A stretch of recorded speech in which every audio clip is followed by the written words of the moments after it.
Hi, everyone. We are Don't Mess with the Mamas. MOMMAS, and we are. You are I'm Carla Brown today. Arlaana Black, always.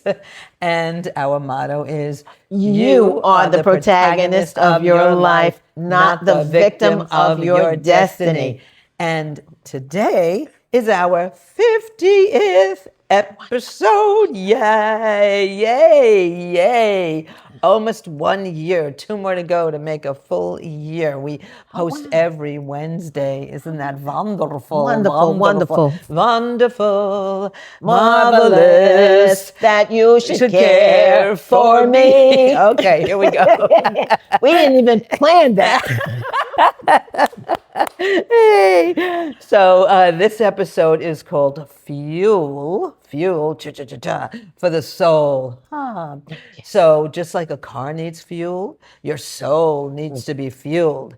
Now, you all know by now that we practice SGI, Nichiren Buddhism, and we are certainly not telling you need to at all, but this life philosophy works for every human being, encouragement, and everybody needs encouragement. That's true. Every human being. So we're going to share some of our favorite quotes from the original Buddha who first chanted Nam-myoho Renge Kyo in 1253, just a few years ago. Yeah. And Daisaku Ikeda, our international president, who passed away a few years ago, but wrote prolifically. They both wrote so many encouraging letters and books and how to really inspire each individual to become happy in this lifetime. That's not right. waiting until you die, Yes. in this lifetime.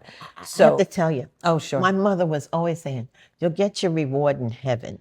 And I was always saying, no, I don't want it then. I want it now. Now, yes. I want it in this. Why I can't have it now? Absolutely. So we're going to talk about encouraging words for what you can have now. Should I start off, and then we'll go to you, and then we each have 4 each, and we'll talk about them, and then we love to hear from you, your encouraging words, and we are hearing more and more from people from YouTube and TikTok and Instagram and Substack and LinkedIn and wherever you look, listen to, or view your podcasts. Okay, so I love this one.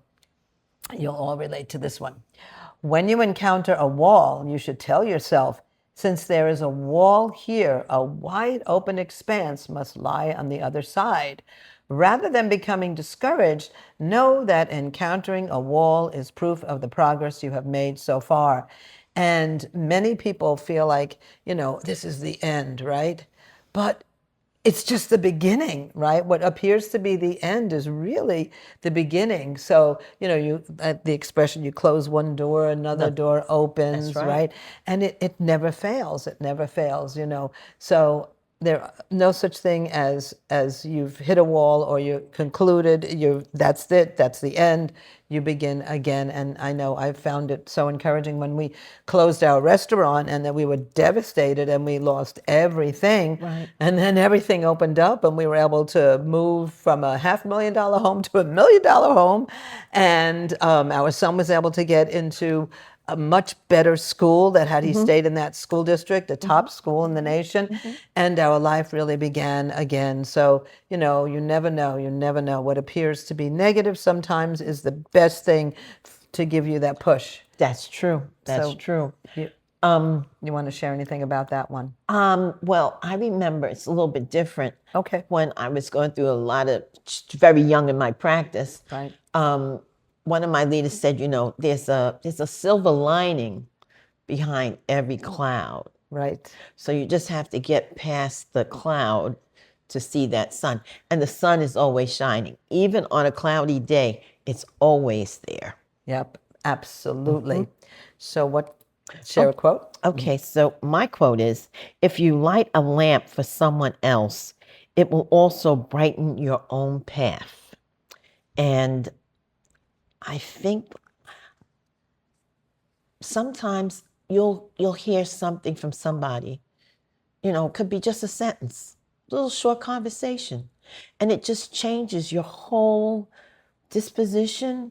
It gives you the encouragement maybe to do something different, and it's wonderful to be able to have that and to give that, because it's true. You help somebody and it comes back to you.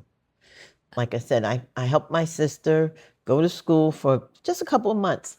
But that one thing that I did was the cause that I was able to finish my college when I didn't have any money and walk out with my degree. So you may think that you're not doing much, but just giving somebody something, and we always have to offer something, whatever it is. If it's a smile, if it's a bottle of cold water, if it's a Coke, offer something.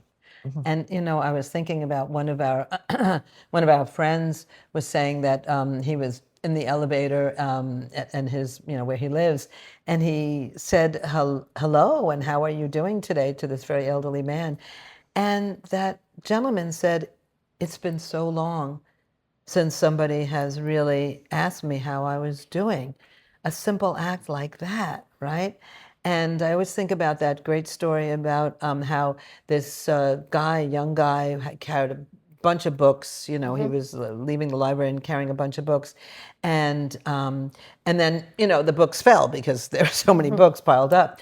So there was a young guy, about the same age, across the street, and he saw that, and he crossed the street, and he helped him with his books, and then they talked, and then they ended up becoming friends, and then they lost contact, and then, but somehow, many years later, this gentleman who had all the books was graduating as valedictorian of Harvard University, and the friend was able to get to his graduation, and unbeknownst to the friend, he said that many years ago when he had all those books, he was planning to commit suicide. But because somebody crossed the street and helped him with the books, he turned his life around, and he ended up becoming valedictorian of Harvard. So you never know, the smallest act can really impact not only that person but you as well. Comes back.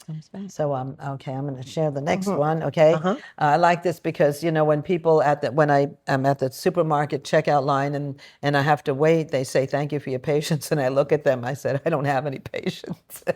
so that's my whole life has been like a lesson in trying to learn patience, right? And then earlier over coffee, Carla was saying, oh, maybe you want to practice Tai Chi because every time I exercise, I end up hurting myself, and like I can't exercise for the next month. She said, practice Tai Chi. You said practice Tai Chi, right? Yeah. And I said, I don't think I have the patience for it, but maybe I need to learn that. Okay, so this says, and this was written by Nichiren Daishonin, so of course it's a Japanese location. The journey from Kamakura to Kyoto takes 12 days. Of course, no bullet train at that time, right? If you travel for 11, but stop with only 1 day remaining, how could you admire the moon over the capital? And so many times we get, so impatient wanting to see results. And then when we don't see results, when we think we should see results on our time, on our limited capacity concept of when things should appear, right? You never see the results. So, it requires tremendous patience and determination not to give up. And I know that, I don't know if it was Thomas Edison saying, so many people are so close to breaking through and they end up giving up right before the breakthrough, So I know that in our case, I was so discouraged when we couldn't get this particular house that we were determined to get. I really lost confidence, but then we had to keep on going. And then we were able to find a house that was much less expensive, much bigger, perfect situation, much better situation. And had I met Chuck, I was engaged 3 times. Had I met Chuck much earlier and gotten married to, had I gotten married, earlier, I would never have the opportunity to meet Chuck. So, somehow that, the timing was so perfect that even though I had to wait to get married a long time, I met the perfect person for my life. So did you want to share anything about that? When you talk about timing and patience, President Gator says that you can't plant a seed today and expect it to grow tomorrow. Right. And I planted some grass seeds, and I keep looking, Are you growing? Are you growing? So I'm trying to relax on that. Have a little patience. Go do something else, and then come back and look at the grass. And to me, somebody who's able to grow something from the ground is a magician. I've said this before. They're like magical. To me, farmers are like the presidents of the world, because to be able to grow something and to create something out of nothing, seemingly, but out of a simple seed. And we have ginger plants that no matter how many times we cut them down, they grow up and they grow up and they grow up, and they started with just bulbs, so they don't quit. So, life potential is always existing. So, yeah. Oh, another thing. I remember about not giving up. I had a printer, and it was like, last minute kind of stuff. I had to get a paper done, and the printer wasn't working, and and my when I'm really stressed out, I'm better now. I just want to throw myself on the ground, put my arms and legs up, and just cry, and then I thought about President Toto, who was the second president of the Soka Gakkai, and he was in wartime Japan, and all the things that were wrong with him. He had heart trouble. He had diabetes. He had bad eyesight. He wore glasses. I mean, all these things, okay? And I said, well, if President Toto could do the things that he did, okay, help people to become happy, I can't lay here and not fix my printer. Fix my printer. So I got myself together, wiped my eyes, and went back at it. And I got everything done in a timely fashion. I love it. All right, back to you. Okay. So I'm definitely for women, and men too. Of course. Okay. I love everybody. men. We respect all. Okay. Women are the protagonists in building a better society. Their wisdom and actions are the driving force for the creation of an age of peace and democratic humanism. The new human revolution. Okay, and that's from chapter 18, moving forward. So I like this because this is the first practice that I've ever done that gave women their props. They said you can be enlightened. You can be a Buddha. Nobody else, no other thing, gave me those props. So hey, and I always felt like, why can't women do this, or why can't women do that? And and so this is my dream come true. Yeah, for sure. And what's so interesting is that, Nichiren Daishonin, and this is the 13th century in feudal Japan, he talked about women having even more power than men, or not power in the sense of power, but capacity to dialogue, what we call today soft power to dialogue. And when you think about the times, and we're still struggling with this issue all around the world, not respecting everybody as equals. I don't care, men, women, black, white, pink, purple, rich, poor, whatever, tall, short.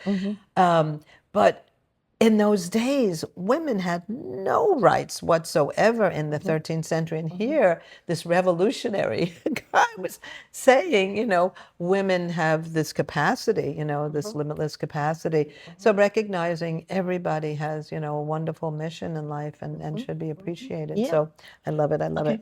So this one is, this is one of the writings of Nichiren Daishonin. It's the shortest one. So when I first read it, I said, really? And everybody now loves it. And because it says everything in the shortest possible way, suffer what there is to suffer. Yes. Enjoy what there is to enjoy. Regard both suffering and joy as facts of life. And continue chanting Nam Myoho Renge Kyo no matter what happens. How could this be anything other than the boundless joy of the law?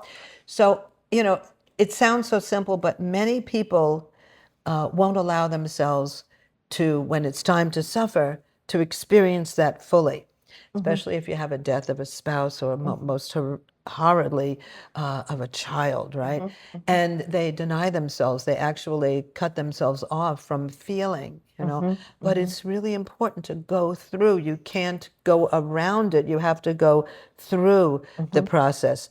also when it's time to be joyful, don't feel guilty. It's like, Yeah. and I know, I come from a background where guilt is our middle name, right? And not the only person, certainly, but so it's okay to be happy, to feel free and happy. You don't think that something is around the corner causing doom and gloom. So experience fully the most natural way of being. When it's time to struggle, and maybe not even the word suffer, but when it's time to struggle, yes, yes, that's a reality in life. But then when it's time to be joyful, enjoy. When I first began practicing, I was like, everything was a problem. Okay, every single thing was a problem, and I would be so upset and unhappy, And when I read that, suffer what there is to suffer, enjoy what there is to enjoy, regard both the facts of life and continue, I was like, yeah, okay, I'll go with that. That makes sense, and then my whole attitude about problems started to change. It shifted. Sure. And you can always go back and recall these things. Okay, I'm suffering now, but I'm gonna get through this. Life is both suffering and joy. You Right. can't have one without the other. Absolutely. We live in a dualistic reality. Yep. So, and that's how we know joy, because of the sufferings. Sure, that's right. Without suffering, you can't experience joy because you'll have nothing to compare it to, right? Right. Okay, back to you. Okay, I'm back to the women again. Okay, I just love these quotes. The power of women can be likened to the power of the earth. When the earth moves, everything is affected. The strength of women is unlimited. Nothing can surpass it. And that's from the New Human Revolution, volume 11, Light of Dawn chapter. There's another saying also about the woman being the bow and the man being the arrow. And I think they have, maybe different cultures have different ways of saying it, but whichever way the bow aims itself, that's where the arrow is going. And I like that. It doesn't mean that men don't have power. They do have power. Of course. But women, they want to get something done, they get it done. And, working together and not saying I'm better than you, you're better than me, and just really harmoniously working together is really the key to everyone, and we don't care, we don't care who you love, what you want to, how you define yourself, whether you're, man, woman, LGBTQ, trans, whatever, just let's harmoniously all people work together, because at the bottom line is we're born human. That's right? it. Or we certainly are born biologically human. And then Yes. and then it takes a lifetime to really develop that humanity, or not, but hopefully, yes. True. So finally, the last quote, and this is from the Human Revolution is a historical account of the life of the SGI, and our international president wrote this. He wanted to leave a legacy of, how the organization developed over time for peace, culture, and education, and the happiness of all humankind. So the very opening is the very opening of the very first volume. The change in the destiny of a single individual will change the destiny of a family, a community, a nation, and ultimately all humankind. And Zoe, our dog, agrees totally with this quote. And there have been so many examples throughout history, many examples from the civil rights movement, because that was about humanity, doing the simplest things and changing history. Rosa Parks not wanting to move to the back of the bus because she was really tired. She was exhausted. So that caused a tremendous change, right? Ruby Bridges wanting to go to school, started the movement toward integration. And religiously, Martin Luther, when he posted his 95 Theses to the door, because he said the Catholic Church at that time was corrupt, and he listed all the ways it was corrupt. And what he did changed everything and started a new religious movement. And even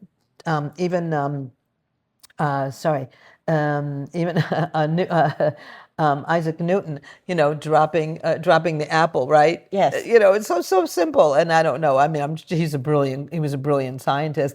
But when he saw the apple drop, he said, a law of gravity, right? Today we have anti-gravity, which is getting really dicey. But that each person, you never know.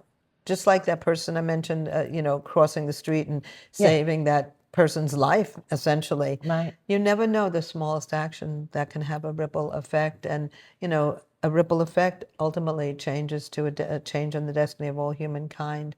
So you wanted to say something about that, or you want to go on to your quote? I think I want to go on to the last quote. Okay. Because I got a senior moment here. And that's not high school senior. Yeah. A coward cannot have any of his prayers answered. And that's from the Strategy of the Lotus Sutra. Courageous resolve urges men to cast off fear and adopt a proactive spirit to break through the impossible obstacles. So I had to have something for men. I didn't want it to be all women. All right. So, and this is a letter, I think it was to Shijo Kingo. Yeah, that's all right. He was a samurai and a physician, and it's amazing how many things you could be in one lifetime. So I like this because it gives you the idea to just use this Nam Myoho Renge Kyo first before you do anything else, because we could think about, I'll do this, I'll do that. So, and it may not be the right thing that the right action to take. But if you're chanting Nam Myoho Renge Kyo, you will take the right action. You'll move in the right direction. Even if you don't know exactly what you're doing, your life will be guided in the best direction. And once again, we're not telling people you need to chant at all. That's not what we're doing. But just that kind of philosophy that not to be cowardly, to be courageous, whatever that means, to be courageous. Is really important. Yeah. Feel the fear and do it anyway. Yep, absolutely. So before we conclude, we have a couple of shout outs, and I love this one. This is from YouTube, and I guess they don't mention people's names, but this is quite extensive. And this is from Mirror World, which is a lot of fun when we talked about the mirror, like, stop blaming the mirror if your face is awry.